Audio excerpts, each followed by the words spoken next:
Speaking to US Weekly's Royally US podcast, royal expert Nick Bullen stressed how the Queen alone is brand Britain and is bigger than Nike, Ferrari and Pepsi combined.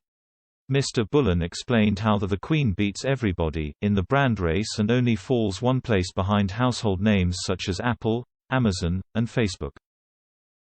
His comments come as commentators have speculated how the Sussexes are engaging in a brand war with Buckingham Palace as they launch multi-million-dollar commercial projects such as Spotify deals and a new Netflix documentary series, but he ensured that Her Majesty represents a brand 1,000 years old and is the human being in the top brass of world brands. Mr. Bullen explained, "The reality of it is, the royal family, are hugely valuable. The tourism they bring in, they are brand Britain. They are brand that surpasses all other brands."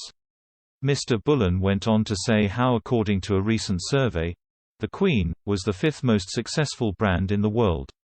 And he stressed how Amazon, Apple, Google and Facebook come in only just above the Queen at number 4.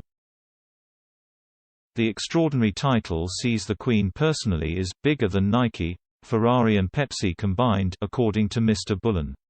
He added, "Just the Queen alone is the fifth largest brand in the world. She is bigger than the Kardashians, bigger than Oprah.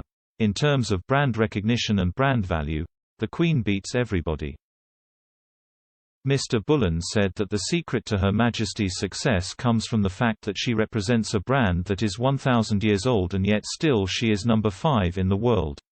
His comments come following speculation from royal commentators and branding experts that the Sussexes are setting about a major brand challenge to the British royal family with their US-styled branding on their commercial interests.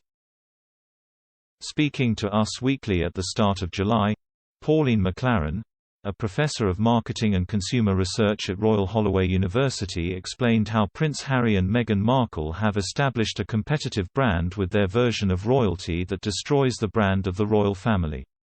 This brand, she says, massively challenges the established royal family brand as the California-based pair continue to roll out products from books to podcasts. The consumer expert, who wrote Royal Fever, The British Monarchy in Consumer Culture, said, "They are taking that forward in the States and in a way challenging the royal family brand. They are showing they are au fait with contemporary times. They are showing up the royal family for their old-fashioned ways, their much more traditional ways." But Professor McLaren warned the pair of their actions in using royal family titles as a basis of their brand despite the criticism Harry and Meghan have leveled at the royals. She explained, "But it is keeping that balance that they keep in touch with royalty because that, of course, is their kudos." Professor McLaren went on to explain how the Sussexes have established their own brand with a heavy emphasis on victimhood which has a massive market in the USA. The professor stressed, "They have fairly successfully launched their brand as a kind of rebel royal brand. The underdog narrative that they put across is of course a very well-trodden narrative that succeeds very much for brands in contemporary consumer culture. In setting themselves up in the way they have in the US, I think they are repeating that narrative in the way they are both blaming the royals in different ways. There is a sense of victimhood and that they have had to overcome these challenges."